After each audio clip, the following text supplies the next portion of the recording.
Nous connaissons tous l'histoire d'Harry Potter. Enfin, celle qui a été publiée car la saga aurait pu être bien différente si l'auteur avait décidé de suivre ses premiers essais.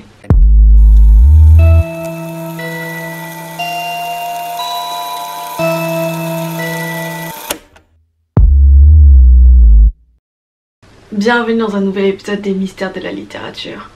Aujourd'hui, on s'intéresse à la saga mythique Harry Potter et surtout, on va parler du manuscrit oublié d'Harry Potter à l'école des sorciers. Enfin, il n'y a pas eu réellement de manuscrit oublié, mais plutôt plusieurs essais que J.K. Rowling a dévoilés il y a quelques années sur le site Pottermore et qui auraient pu donner à la saga qu'on connaît aujourd'hui une version bien différente. Et les premières modifications auraient commencé dès le chapitre d'ouverture.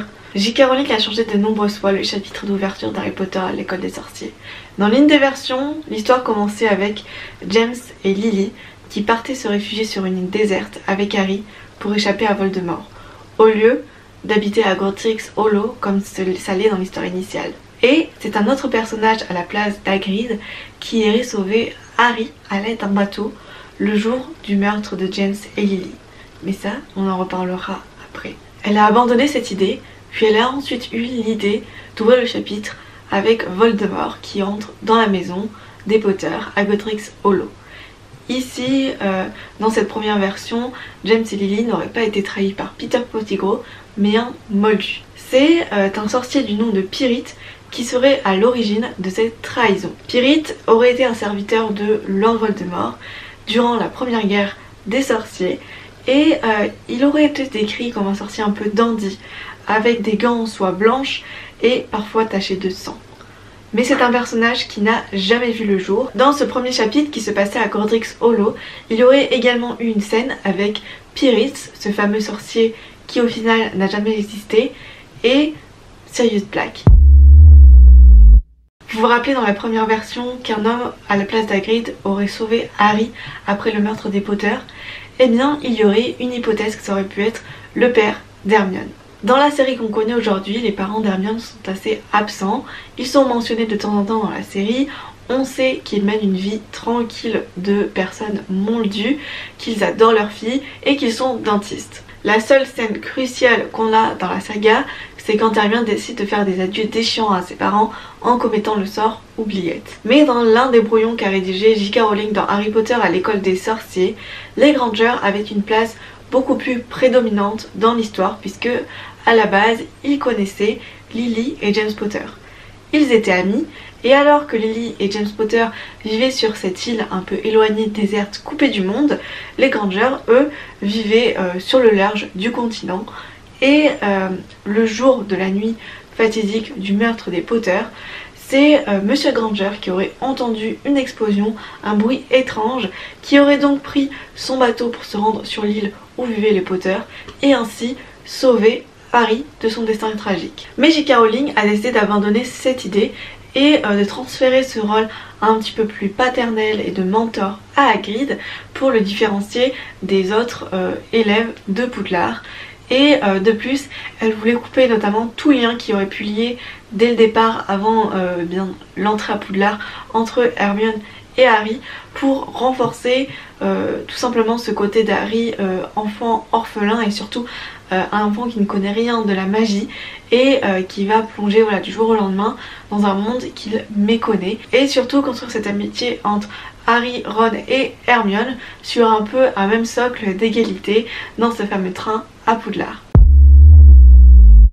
De plus, vous ne le saviez peut-être pas, mais Hermione n'était pas censée être fille unique au départ.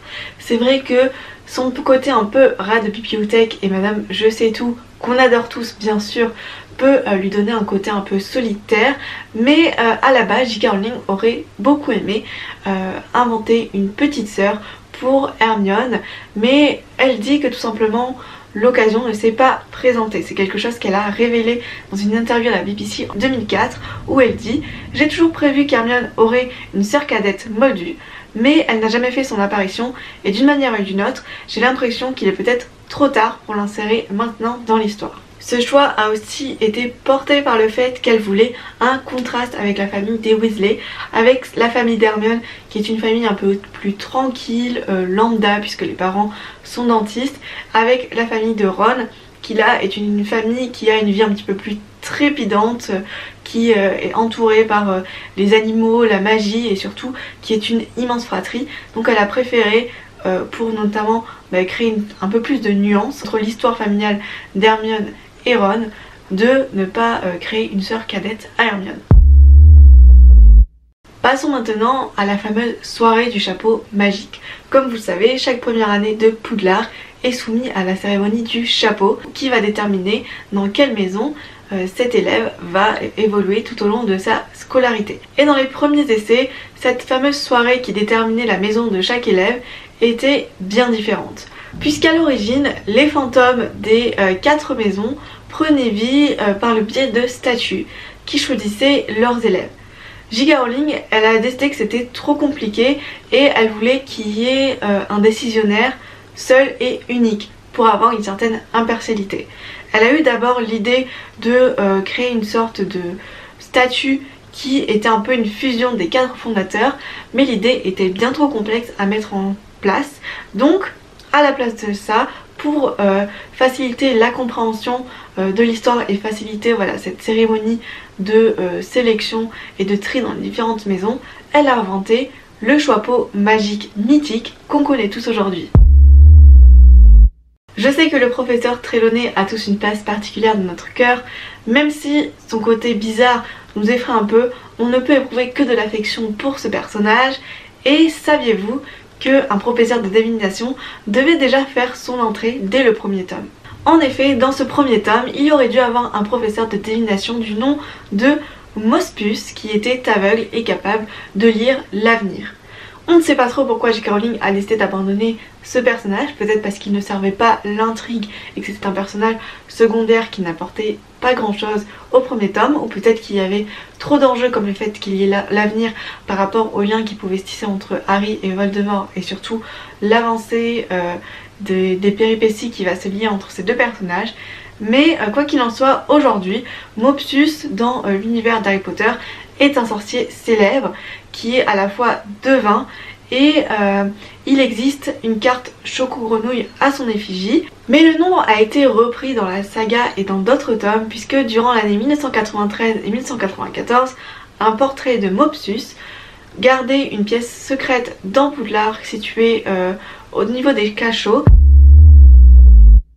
Et enfin, je voulais vous parler d'un extrait que J.K. Rowling a dévoilé sur son site internet qui, à première vue, ne semble être qu'une modification de certains détails, mais si on s'intéresse un petit peu plus à cet extrait, on voit que ça aurait pu changer l'avancée de la saga entière. Cette scène se passe à la bibliothèque quand Harry, Ron et Hermione cherchent davantage d'informations sur la pierre philosophale et Nicolas Flamel. Alors ce Flamel a trouvé la pierre? Dit Ron. Non, il l'a fait, dit Harry. C'était un alchimiste, ce qui signifie que quelqu'un transforme les métaux en or, dit Hermione. Elle avait ce fameux regard de madame j'en sais plus que tout le monde. Bien sûr, j'ai lu un article à ce sujet dans le livre Alchimie, art ancien et sciences d'Argo Pyrite. Quel dommage d'avoir raté ça, marmonna Ron. Et bien sûr, c'est l'une des magies les plus difficiles à réaliser. Vous vous retrouvez non seulement avec de l'or pur, mais aussi avec une drôle de pierre. C'est ce que je dis, a déclaré Harry. La pierre philosophale. Et ça marche aussi. Cela a maintenu en vie Nicolas Flamel et sa femme pendant environ 500 ans. Quoi? Je sais, dit Harry, mais c'est vrai. Il a été aperçu à l'Opéra de Paris en 1762 et il est né en 300 quelque chose. Ron siffla. Mais il est mort maintenant? Bien sûr, dit Harry, quelqu'un a volé sa pierre. Donc il ne pouvait plus réaliser l'élixir de longue vie, n'est-ce pas? Il faut du temps pour fabriquer une autre pierre, et à ce moment-là, je suppose, il était tout simplement trop vieux pour vivre sans son élixir jusqu'à ce qu'une nouvelle pierre soit enfin prête. Mais je dois vous avouer quelque chose de vraiment étrange que je vous ai pas dit jusqu'à présent.